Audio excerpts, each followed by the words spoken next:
at the Chicago Drives Electric Week.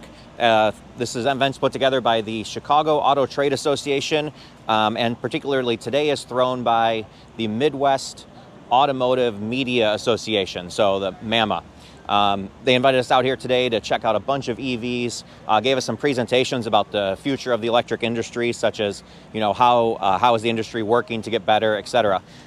Particularly right now, though, I'm going to take a look at the F-150 Lightning. This is the XLT standard range battery.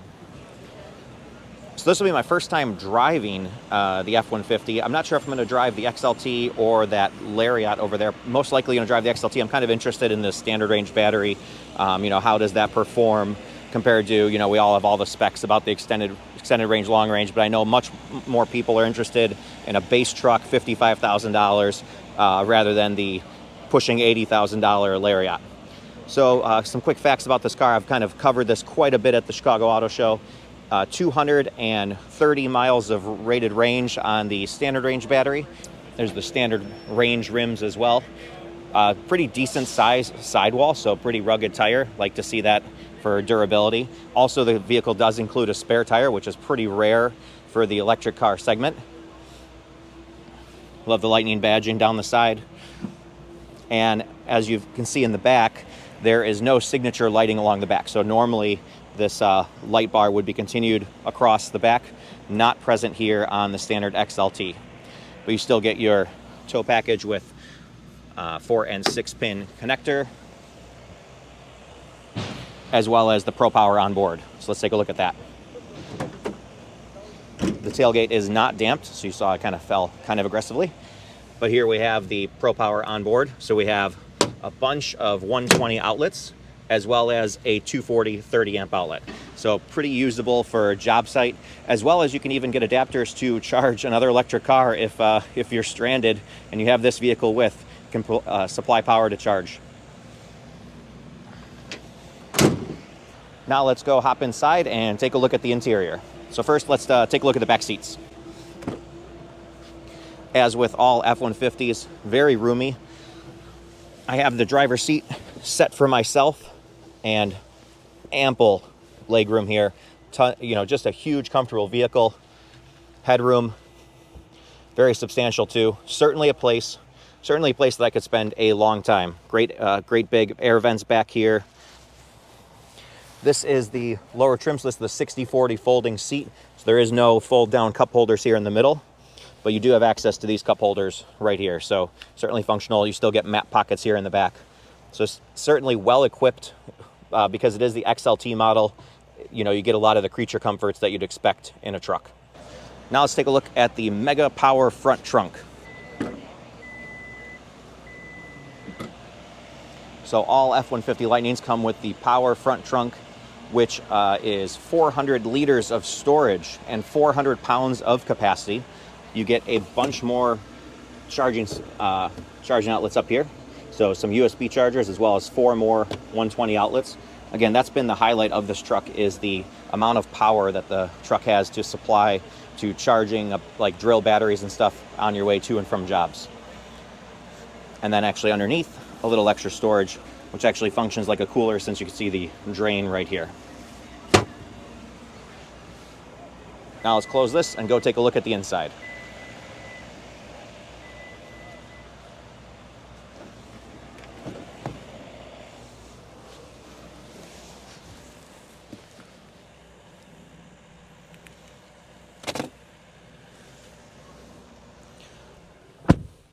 So even though I said it has 220 or 230 miles of rated range, that does adjust based on the conditions. So it's a little chilly here today in Chicagoland. It's predicting 212 miles on this full charge that we have here. Let's go ahead and start it up and show the key up settings.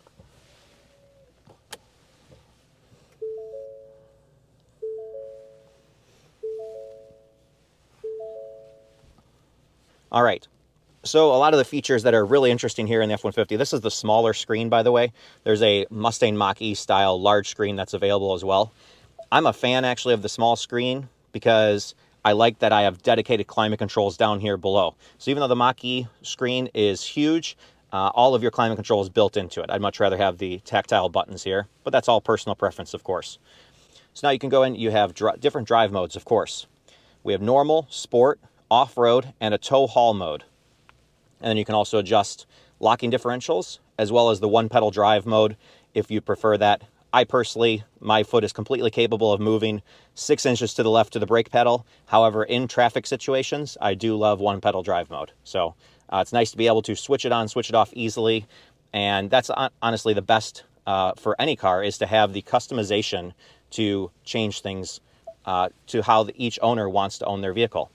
Tons of trailer settings here, so you can add a trailer, and if we do that, we can say right here, just say trailer 1, let's call it. Now let's go and, oh, I gotta press enter. Thought it did, there we go. All right. So what's great is we can set up the trailer in here. So we can say that it's a 20-foot trailer. Go ahead to page 2. It's 7 foot wide, 7 feet in height, sure, and 10,000 pounds. We add all this information, and now it has this trailer saved. That can help the car calculate what the range will actually be based on that trailer being attached to the vehicle. So super convenient for not getting stranded on the side of the road and helping the navigation calculate where you should charge. One of the other great things about the Ford is, let's go here and say we're going to Denver, Colorado. There it is. So you can see the range of the truck is the little blue circle that was around the truck, but as we punch in where we're trying to go, it will calculate chargers that we should hit all the way out to Denver. So the Fords have excellent route planning. The Volkswagens do not have excellent route planning. The Polestar and Volvos have really good Google Maps integration.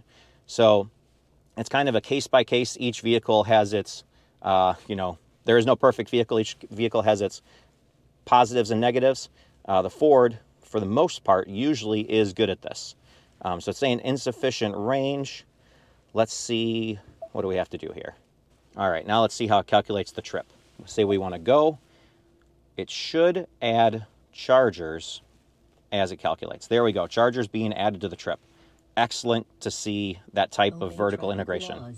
Be alert and use voice commands while driving. Let's see if the details. At the end of the street, turn left, then take the first right. So it doesn't show it in the details here. Maybe it has to populate, but you saw right away it calculated the chargers necessary to get there. Excellent on Ford to include that. Now let's take a little bit more look at the interior. Here we have the shifter folding flat. Super convenient, because now I can fold this over and I have a spot to eat lunch while I'm charging. Love that feature. I think more vehicles should continue to think outside the box on how can we utilize space better, especially considering when we're charging, we have certainly some time to kill a lot of times. Really deep center console here as well. So the F-150 certainly has storage figured out. But all right, now we're going to have my sister-in-law hop in with the representative from Ford, and we'll go for a drive. I'm going to goose it a little bit. Do it. Pretty good. I mean, this is the standard range, so power is definitely down compared to the Lariat or Platinum, but still way faster than the equivalent. What would be the typical? Would it be the EcoBoost 2.7? So with one pedal mode off, it coasts just like a normal vehicle. Yes. And then once you turn it on, that'll give you more of that electric vehicle experience where the car typically slows itself down. Much more functional, as I mentioned earlier, in traffic. I like the brake calibration. The Mach-E, I noticed it would be like kind of mushy and then very suddenly start grabbing. And that was in the GT, so it might just be the brakes there. This is very well calibrated of having a more natural feel all the way. Gotcha. Every vehicle needs to have that customization because some people want the vehicle to creep, some people don't. Some people want the one pedal or want adjustability. Or even another thing is like when it's snowy conditions, you don't want one pedal on because you're more likely to slip. So it's nice to have that customization of being able to turn it on and off in the fly based on whatever your current driving conditions. And I was saying earlier, I prefer the smaller screen because that actually gives you traditional climate controls, traditional volume knob, rather than having everything built into the screen. Yeah. Good point. Yeah, incredibly quiet on the road. Like, you know, I mean, everyone says electric cars are quiet, but this is like, the installation's pretty impressive. I mean, because it's an XLT too. It's well equipped, but it's not the Lariat, it's not a Platinum, and still has that refinement. There's a significant difference. Yeah, certainly a lot more. And I was playing around with the tow haul mode of setting up a trailer and seeing how that will adjust, you know, the range estimator and all that stuff based on The weight. having the trailer there.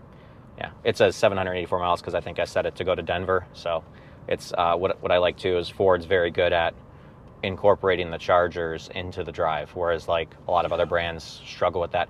Actually, the Honda Ioniq, which is the best charging vehicle right now, does not do route planning. So you're kind of on your own to find chargers, which is really kind of a miss because, you know, the majority of the public doesn't want to have to use an app to plan their trip. They want the car to just do it.